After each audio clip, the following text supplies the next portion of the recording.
तू मेरा है जुनून, तू मेरी है दुआ, तू इश्क मेरा, तू इश्क मेरा, तू इश्क मेरा। और शायद जिंदगी में मुझसे भी कोई गलती कोताही हुई है जिसकी मुझे सजा मिल रही है।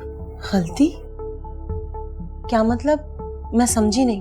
डॉक्टर रोहित बहुत अच्छे और मुझे बहुत अच्छा गाइड भी करते हैं एंड सपोर्ट भी करते हैं। He is a great person.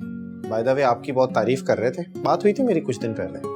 गुस्सा तो बहुत छोटा लफ्ज है, आप लोगों से मुझे नफरत हो गई है। तमीज से बात करो अंबर, ये तुम्हारी माँ की जगह है, मगर माँ तो नहीं है ना। ज़मान आता है तो मैं उससे खुद बात करूंगा और समझाऊंगा उसे।